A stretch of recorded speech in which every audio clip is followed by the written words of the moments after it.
Hello everyone, my name is Vishal Shukla. I am working in ITM group of institution as an assistant professor in Department of Mechanical Engineering. आज हम यहाँ पे देखेंगे BTech first semester first year में subject code BT 105 subject name engineering graphics which is studied in CSIT branch. ये subject है common सभी branches के लिए, लेकिन अभी हम ये जो फर्स्ट सेम में पढ़ते हैं CSIT ब्रांच के स्टूडेंट पढ़ते हैं, तो यहाँ पर हम आज इस वीडियो में देखेंगे इंट्रोडक्शन टू स्केल. ये इस सब्जेक्ट का 4th लेक्चर है.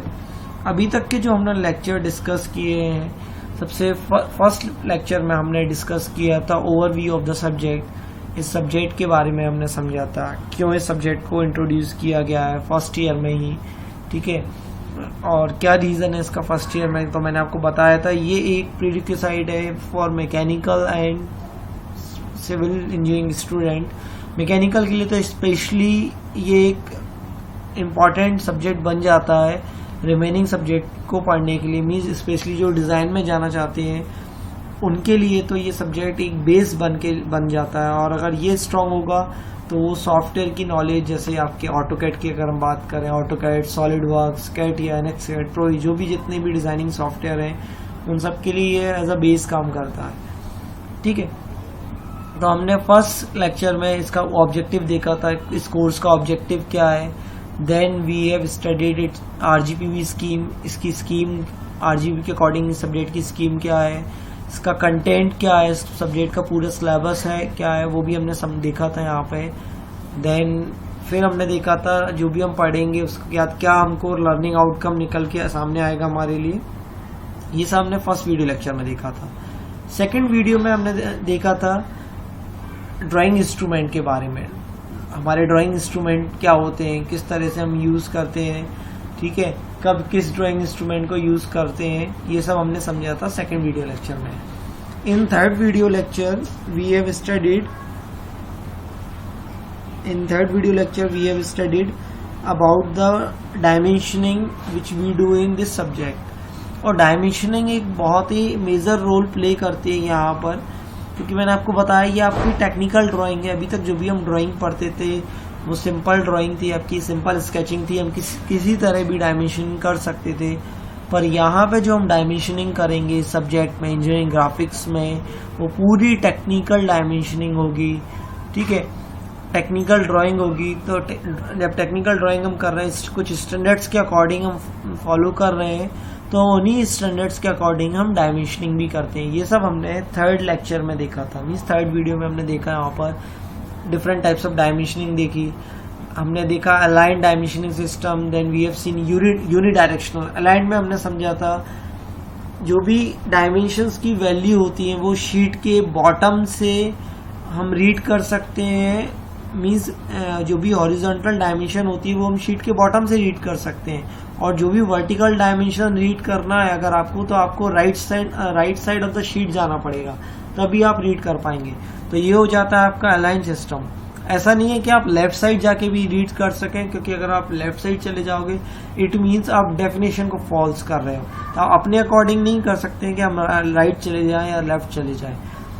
आपकी डायमेंशनिंग और वर्टिकल की अगर वो लेफ्ट साइड की भी है और वो वर्टिकल डायमेंशन आपकी राइट साइड की है, दोनों केस में आपको राइट साइड के ही शीट में जाके ही उसको रीड करना पड़ेगा. Then only it will call as aligned system for dimensioning placing.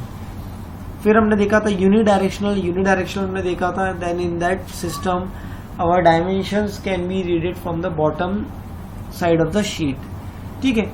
तो डायमेंशनिंग में कई टर्मिनोलॉजीज हमने समझी थी वहाँ पर, ठीक है. हमने डिफरेंट टर्मिनोलॉजीज देखी थी वहाँ पे, किस तरह से अलग अलग मीन्स एरो हेड का क्या रूल रहता है. फिर एक और हमने डायग्राम देखा था जहाँ पर एक सर्कल के डायमीटर को 5 से इंडिकेट किया था. तो 5 शो करते हैं हम डायमीटर के लिए. डायमीटर के लिए कभी भी हम D नहीं लिखेंगे, डायमीटर के लिए हम क्या लिखेंगे, 5 लिखेंगे. और रेडियस के लिए हम R लिखते हैं. रेडियस के लिए हम क्या लिखेंगे, R लिखेंगे, capital R. And for diameter we will use symbol S5. तो ये हमने थर्ड लेक्चर में देखा था। अब यहाँ पर हम स्केल के बारे में पढ़ रहे हैं, स्केल क्या होती है वो हम देखेंगे, ठीक है। तो सबसे पहले हम आ जाते हैं यहाँ पर स्केल, इंट्रोडक्शन टू स्केल। ये इस वीडियो की आउटलाइन है। स्केल क्या होगा, representative fraction, then type of scale, introduction to lines, unit conversion, then line division method, और इसमें हम एक एक्सरसाइज भी लेंगे, देन वी हैव रेफरेंसेस, ठीक है। तो स्केल की डेफिनेशन की अगर हम बात करें तो स्केल का मतलब वो स्केल नहीं जो हम अभी तक यूज करते आए हैं, मीन्स किसी एक इंस्ट्रूमेंट की बात नहीं कर रहे हैं। जो स्ट्रेट लाइन होती है, स्ट्रेट लाइन की हम वैल्यू मेजर करने वाली स्केल की बात नहीं कर रहे हैं, हम इंजीनियरिंग स्केल की बात कर रहे हैं, मीन्स लैंग्वेज टर्म में हम बात कर रहे हैं। तो यहाँ पर एक रेशियो के टर्म में हम बात करेंगे, दैट इज द प्रोपोर्शन और ratio between the dimension adopted for the drawing and the corresponding dimension of the object. क्या मतलब हुआ इसका, मान लीजिए आपको किसी मैप के ऊपर ग्वालियर टू झांसी की डिस्टेंस शो करनी है और आपके पास एक A4 साइज का पेपर है और आपको वो डिस्टेंस शो करनी है, then it is possible for you to mark the distance between Gwalior to Jhansi on a A4 size paper? No, it is not possible to mark the actual dimension. So we will reduce that length. मतलब हम अपने scale के according इसको assume करेंगे कि हमारी map length क्या होगी उस एक्चुअल लेंथ के अकॉर्डिंग। तो उस स्केल की हम बात कर रहे हैं, मीन्स इंजीनियरिंग स्केल की हम बात कर रहे हैं, इंजीनियरिंग लैंग्वेज की हम बात कर रहे हैं यहाँ पर, ठीक है। तो ये आपका स्केल की इंट्रोडक्शन हुआ, ये यहाँ पर हमने समझा है। अब यहाँ पर एक टर्म इंट्रोड्यूस होता है जिसको हम बोलते हैं representative fraction. So what is representative fraction? It is defined as the ratio of the length of the element of the object in the drawing to its actual length, ठीक है। तो इसको समझेंगे हम, जिसके बारे में मैं अभी आपसे बात कर रहा था। यहाँ पर RF का फॉर्मूला होता है आपका map length upon actual length, ठीक है। मैप लेंथ क्या है जो हम एज्यूम कर रहे हैं और एक्चुअल लेंथ क्या है जो हमको गिवन है। तो जैसे मैंने भी आपको एक रियल लाइफ एग्जांपल से समझाया कि Gwalior to Jhansi distance show करना है, तो उस केस में हम क्या करेंगे, हम एज्यूम करेंगे कोई भी डिस्टेंस हम एज्यूम करेंगे। तो आप देख रहे हो यहाँ पे सेम डायमेंशंस का डिवीजन हो रहा है, मीन्स लेंथ अपॉन लेंथ का डिवीजन हो रहा है। तो अगर मैं आपसे पूछूं what is the unit of RF, means what is the unit of representative fraction, तो आप क्या बोलेंगे, it is unitless. Why it is unitless? क्योंकि सेम डायमेंशन का हम डिवाइड कर रहे हैं, ठीक है। अब आप बोलोगे कि हो सकता है एक्चुअल लेंथ हमारी किलोमीटर में हो और मैप लेंथ हमारी सेंटीमीटर में हो, क्योंकि हमारा A4 साइज तो सेंटीमीटर में मार्क करेंगे। So we will convert that kilometre also in centimetre. जैसे 1 किलोमीटर की अगर मैं बात करूं, 1 किलोमीटर में 1000 मीटर होते हैं और 1 मीटर में मीन्स 1 किलोमीटर में 1000 मीटर होते हैं, 1 मीटर में 100 सेंटीमीटर होते हैं। तो 1 किलोमीटर में कितने सेंटीमीटर हो गए, 10 टू द पावर 5 सेंटीमीटर। तो हमने कन्वर्ट कर लिया किलोमीटर को सेंटीमीटर में, बस क्या करना पड़ा, एक्चुअल लेंथ में 10 टू पावर 5 का हमने मल्टीप्लाई कर दिया है। अब आप देखेंगे centimetre two centimetre cancel out हो जाएगा, तो हमारी जो यूनिट आएगी इसकी वो क्या होगी, यूनिटलेस। तो RF की यूनिट कोई यूनिट नहीं होती है क्योंकि सेम डायमेंशंस को हम डिवाइड करते हैं, ठीक है। अब यहाँ पे आगे देखेंगे, जैसा आप देख रहे हैं रिप्रेजेंटेटिव फ्रैक्शन को आगे और भी यूनिट्स में क्लियर एक्सप्लेन किया गया है। Dimension of drawing upon dimension of object, means जो भी हम ड्राइंग कर रहे हैं उसकी वैल्यू अपॉन जो भी ऑब्जेक्ट की वैल्यू है वो आपको गिवन है, मीन्स एक्चुअल वैल्यू, और ये हमारी मैप की वैल्यू, ठीक है। तो ये तो सिंपल डायमेंशन के टर्म में हो गया। मान लीजिए कोई एरिया के टर्म में अगर हम बात करते हैं कि आपको किसी प्लॉट के एरिया को रिप्रेजेंट करना है सेम A4 साइज पेपर पे, then it is possible for you? No, it is not possible for you. So we will assume that area of drawing upon actual area. तो उस case में हम क्या करेंगे, हम स्क्वायर रूट करेंगे, क्योंकि ये लेंथ और अपॉन लेंथ का रेशियो है, तो हमको उसको मीटर में कन्वर्ट करना पड़ेगा। मीन्स जैसे मीटर स्क्वायर को किस में कन्वर्ट करना पड़ेगा, मीटर में कन्वर्ट करेगा। सेंटीमीटर स्क्वायर को किस में कन्वर्ट करना पड़ेगा, सेंटीमीटर में कन्वर्ट करना पड़ेगा। इसलिए हमने क्या किया, यहाँ पे स्क्वायर रूट किया। सेम यहाँ पर अगर वॉल्यूम की बात करें, आपको वॉल्यूम में कोई चीज दी हुई है तो वॉल्यूम की यूनिट क्यूब में होती है, तो क्यूब के लिए आपको RF का में क्या करना पड़ेगा, क्यूब रूट करना पड़ेगा। ठीक है, जैसे मीटर क्यूब को मीटर में कन्वर्ट करना है, then we will do cube root for it. Okay, so formula is volume of map drawing upon actual volume, और इसका हम क्या कर देंगे, क्यूब रूट कर देंगे यहाँ पे। ठीक है, तो ये यहाँ पर हमने इसको इजीली समझा अभी रिप्रेजेंटेटिव फ्रैक्शन के बारे में। अब आ जाते हैं हम टाइप ऑफ स्केल। तो ये 3 इंपॉर्टेंट स्केल के बारे में हम बात कर रहे हैं, reducing scale, full size scale, enlarging scale. सबसे पहले हम बात कर लेते हैं रिड्यूसिंग स्केल, और इसके एग्जाम्पल हम समझते जाएंगे। पहला एग्जाम्पल मैं दोबारा रिपीट कर रहा हूँ इस बार, ग्वालियर टू झांसी या ग्वालियर टू मुरैना डिस्टेंस। ठीक है, मैं बोल रहा हूँ आपको रिप्रेजेंट करना है अपने मैप पर या A4 साइज पेपर पे। We can not mark actual value, so we will reduce the scale. मतलब अब हमारा जो RF का रेशियो हो जाएगा वो हो जाएगा 1:2, 1:10, 1:60 और 1:50। It could all B 1:100। ठीक है, तो इस तरह हमने रेशियो को डिवाइड किया, मतलब हमारे मैप की वैल्यू 1 हो सकती है और एक्चुअल डायमेंशन की वैल्यू 100 हो सकती है। अब आ जाते हैं हम फुल साइज स्केल पर। अब मान लीजिए मैंने आपको फुल साइज स्केल में बात की है, तो फुल साइज में अगर मैं मान लीजिए एक पेन की डायमेंशंस को ड्रॉ कर रहा हूँ यहाँ पे, और वो डायमेंशन या लेंथ है आपकी 10 सेंटीमीटर, तो वो हम इजीली रिप्रेजेंट कर सकते हैं अपनी स्केल पर। Then that case our representative value is 1:1। Enlarging scale की बात करें, अब एनलार्जिंग स्केल में अगर मान लीजिए कोई यूनिट आपकी माइक्रोमीटर्स में है और उसको हमको रिप्रेजेंट करना है, then we can not show a small value in a paper, so we have to enlarge that scale. उस केस में हमारा RF की वैल्यू क्या हो जाएगी, मीन्स हमारी मैप लेंथ ज्यादा हो जाएगी और एक्चुअल लेंथ हमारी कम रहेगी। तो रेशियो हमारा किस तरह हो सकता है, 2:1, 3:1, 4:1 और 5:1, इस तरह से हमारा रेशियो हो सकता है यहाँ पे। ठीक है, तो ये डेफिनेशन है हमारी reducing scale, when the dimension on the drawing are smaller than the actual dimension of the object. It is representative by the scale and RF as scale, और ये इस तरह से रिप्रेजेंट करते हैं 1 सेंटीमीटर इक्वल टू 100 सेंटीमीटर। ये हमने assume कर लिया इस तरह से। तो RF क्या हो गया, 1:100। ठीक है, मतलब क्या हुआ यहाँ पे 1 सेंटीमीटर इक्वल टू क्या हो गया, 1 मीटर। तो 1 मीटर को किस में कन्वर्ट कर दिया हमने, 100 सेंटीमीटर में। तो हमारा RF क्या है, लेस देन 1 है in case of reducing scale. Full size scale में आपको बताया जो एक्चुअल डायमेंशन होती है और जो मैप डायमेंशन होती है हमारी वो सेम रहती है, इसलिए RF की वैल्यू क्या होगी, सेम होगी, मीन्स रेशियो 1:1 का ही रहेगा।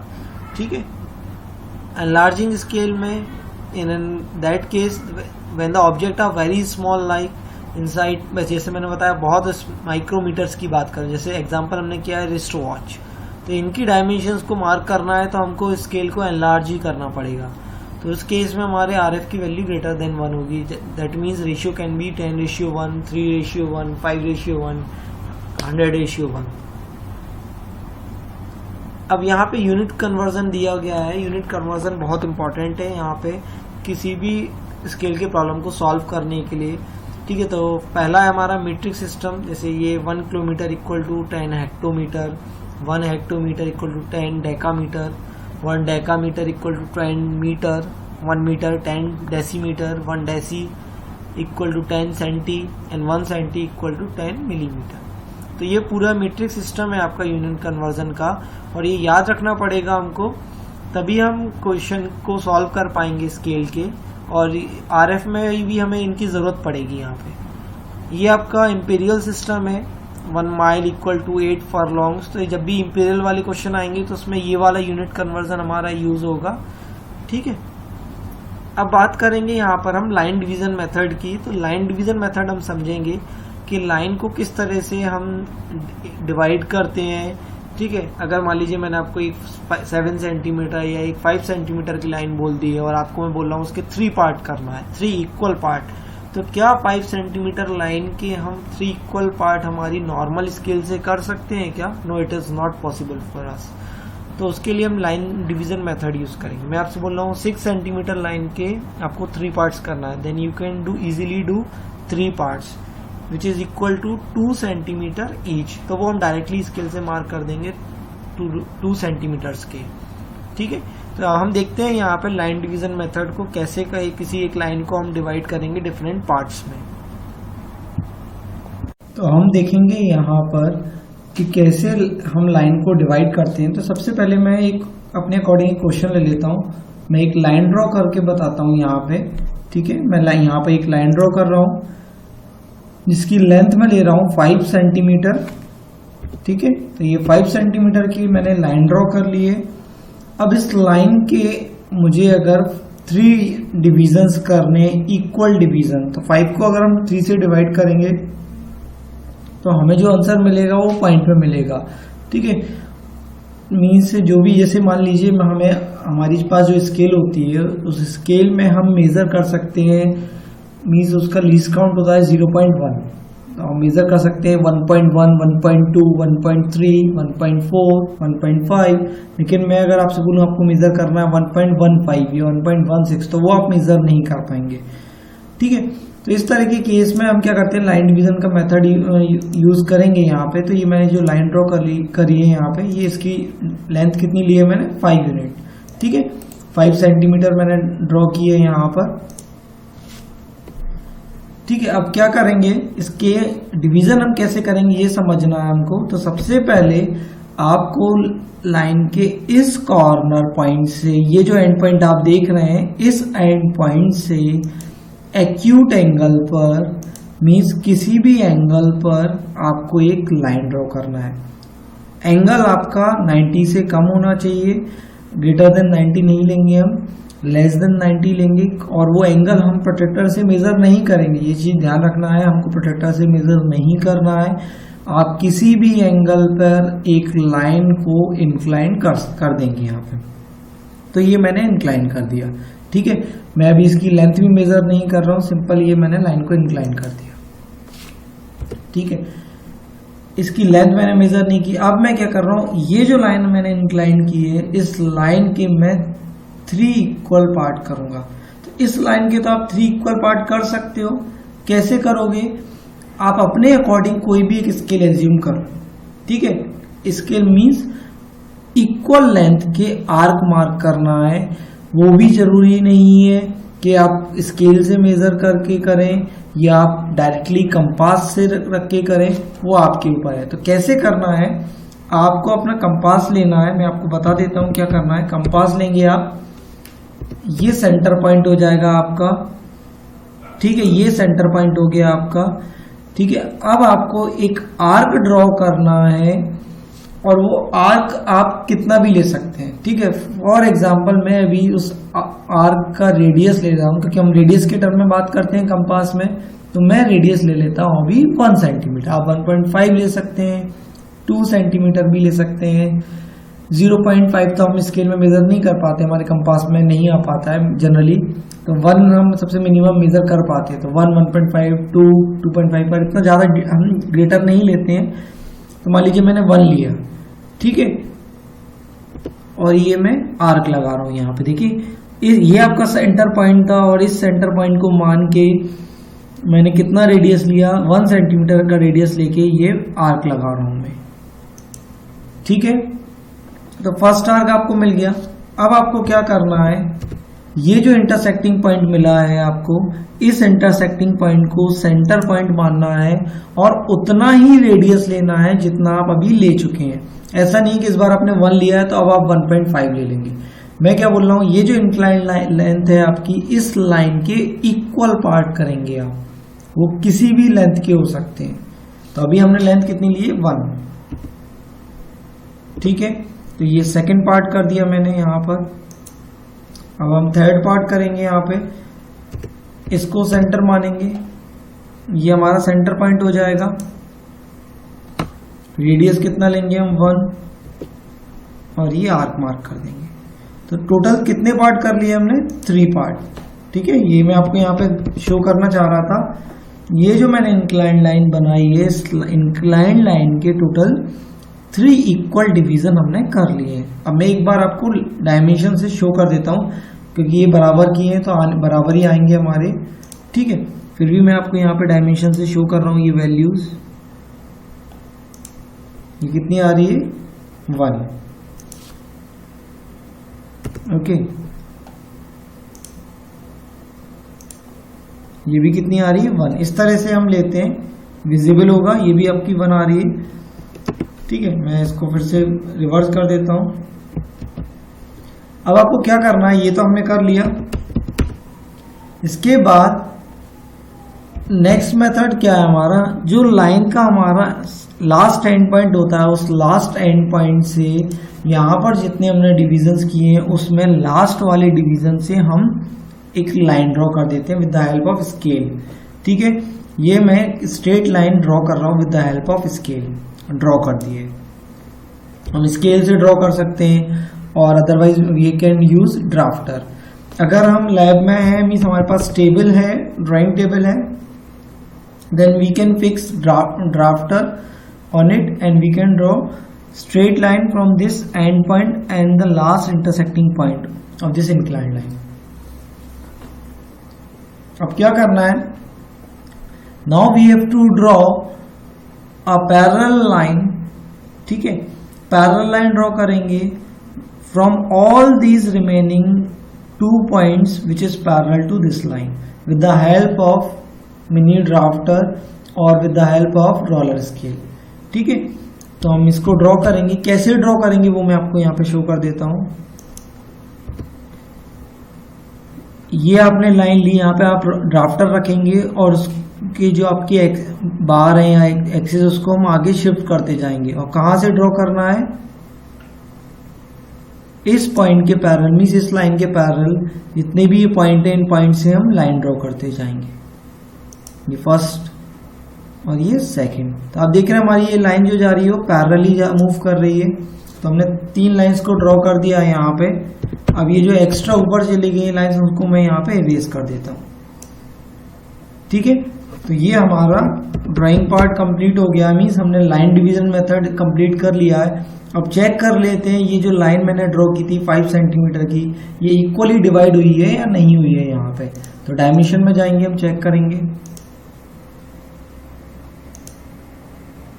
1.667, नेक्स्ट